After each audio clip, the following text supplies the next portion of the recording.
माननीय मुख्यमंत्री जी ने कहा कि तुम्हारी फीस माफ़ हो जाएगी, तुम पढ़ो, मैं तुम्हें पढ़ाना। आचार्य जी पहले तो नहीं थे, राउंड पे गए थे, फिर थोड़ी देर बाद वो आए, बैठे अपने ऑफिस पे, तो सारे गार्जियन से उन्होंने बात की। फिर जैसे ही उन्होंने मेरा पत्र देखा तो समझ गए सीएम साहब वाला है।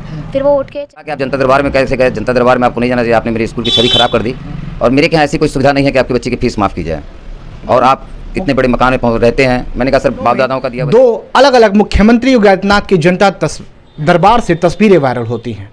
पहला होता है मुरादाबाद से आई बच्ची जो कहती है कि मुझे पढ़ना है, मेरा एडमिशन करवा दीजिए।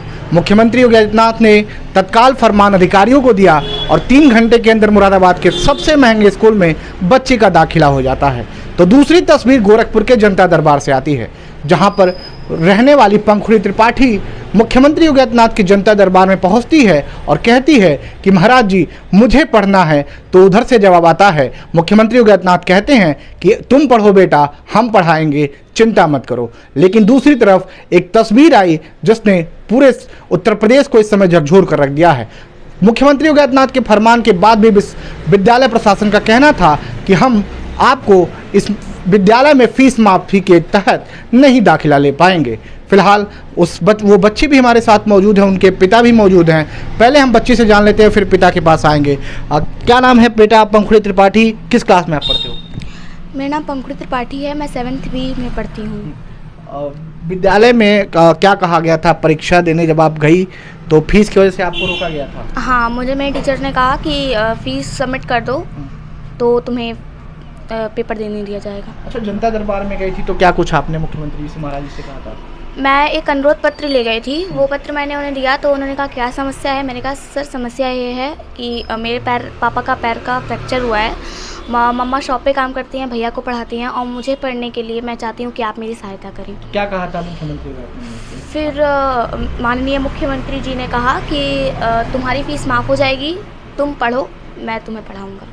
देखिए, मुख्यमंत्री योगी आदित्यनाथ ने कहा कि तुम पढ़ो, मैं तुम्हें पढ़ाऊंगा, लेकिन दूसरी तरफ विद्यालय कहता है नहीं साहब, हम फीस नहीं माफ़ कर पाएंगे। ये कहा गया था विद्यालय? क्या हाँ, हमारे प्रधानाचार्य जी ने ऐसा कहा था। हम लोग गए तो प्रधानाचार्य जी पहले तो नहीं थे, राउंड पे गए थे, फिर थोड़ी देर बाद वो आए, बैठे अपने ऑफिस पे, तो सारे गार्जियन से उन्होंने बात की। फिर जैसे ही उन्होंने मेरा पत्र देखा तो समझ गए सीएम साहब वाला है। फिर वो उठ के चले गए। आधे घंटे बाद गिरीश पांडे सर को लेके आए और एक डॉक्टर से बात की उन्होंने। तो फिर आधे घंटे बाद आने के बाद मेरे पापा को बहुत ज़्यादा रूडली बात किया और बहुत बेइज्जत किया मेरे पापा को। उन्होंने कहा कि आप क्यों जनता दरबार में भेज रहे थे बच्ची को, आपको नहीं भेजना था वहाँ पे, आप मेरे स्कूल का नाम डुबा रहे हैं, आप ये कर रहे हैं। और बस यही। तो ये निजी विद्यालय हैं और एक कहीं ना कहीं आज सुबह जो एक तस्वीर निकल कर आई है, दूसरी तरफ समाजवादी पार्टी के मुखिया उत्तर प्रदेश के पूर्व मुख्यमंत्री अखिलेश यादव ने एक ट्वीट करके इस मामले को और चर्चाओं में ला दिया। उन्होंने कहा है कि बिटिया पढ़ेगी और उस बिटिया का खर्च खुद समाजवादी पार्टी उठाएगी, ऐसा कुछ कहना है उनकी तरफ से। लेकिन फिलहाल यहाँ पर अधिकारियों की तरफ से क्या कहा जा रहा है, इनके पिताजी से जान लेते हैं। क्या कुछ कहा गया था पहली बात विद्यालय में जब आप गए थे कल? तो सर विद्यालय में कहा गया था कि आपके बच्चे पहले पिलर्स में पढ़ते थे, वहाँ 5,000 रुपये फीस है और आप 2,000 रुपये नहीं दे पा रहे हैं। तो मैंने कहा सर मेरी कैपेबिलिटी थी पहले, अब मेरे पास आर्थिक स्थिति नहीं है बच्चे को फीस देने के लिए। तो उन्होंने कहा कि आप जनता दरबार में कैसे गए? जनता दरबार में आपको नहीं जाना चाहिए, आपने मेरे स्कूल की छवि खराब कर दी और मेरे यहाँ ऐसी कोई सुविधा नहीं है कि आपके बच्चे की फ़ीस माफ़ की जाए और आप इतने बड़े मकान में रहते हैं। मैंने कहा सर बाप दादाओं का दिया हुआ 3 कमरे 4 कमरे का मकान है जो सन 55 का बना हुआ है। तो उनके कहने का मतलब सर बिल्कुल सीधा था कि आप इस योग्य नहीं है कि आपको ये फैसिलिटी दी जाए, इसलिए आपका फीस माफ़ नहीं किया जाएगा। मुख्यमंत्री योगी आदित्यनाथ ने साफ कहा था कि बेटिया तुम पढ़ो और हम तुम्हें पढ़ाएंगे। तो फिर क्या लगता है कि निजी विद्यालय ने इस बात को मानने से क्यों मना कर दिया? सर विद्यालय का ये अपना पर्सनल मामला है, लेकिन मुझे अपने सीएम साहब पे पूरा यकीन है क्योंकि सीएम साहब शुरू से इस तरह का काम करते रहते। देखिए जनता दरबार में सर वही आदमी जाता है जो हर तरफ से मायूस हो जाता है। अगर वो मायूसियत के बाद जनता दरबार में पहुँचता है तो 100% किसी न किसी आस से ही पहुँचता होगा और इस आस को विगत 10 वर्षों से हमारे मुख्यमंत्री जी पूरा कर रहे हैं और मैं उनका तहे दिल से आभार व्यक्त करता हूँ। अखिलेश यादव ने भी कहा है ट्वीट करके कि मैं बिटिया को पढ़ाएंगे, बिटिया का जो पढ़ाई है वो पढ़ाई नहीं रुकेगा। तो क्या समाजवादी पार्टी का अगर कोई प्रतिनिधिमंडल आपके पास आता है तो आप उनसे स्वीकार करेंगे?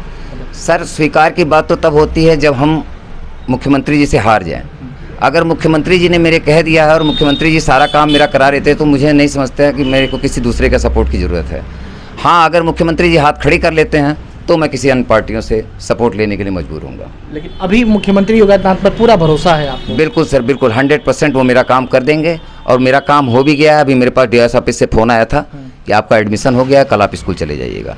तो ये वो पिता है, वो बिटिया है जिसका दर्द कहीं ना कहीं समूचा यूपी इस समय देख रहा है, जहां पर पंखुड़ी त्रिपाठी कक्षा 7 की छात्रा हैं जो गोरखपुर के निजी विद्यालय में पढ़ती हैं और इन्हें सिर्फ इसलिए रोक दिया गया था कि फीस नहीं जमा हो पाई थी। लेकिन दूसरी तरफ जब सीएम योगी के जनता दरबार में गई तो विद्यालय का कहना था कि आपने हमारे स्कूल का नाम खराब कर दिया है और ये व्यवस्था, ये प्रथा हमारे वहाँ नहीं है।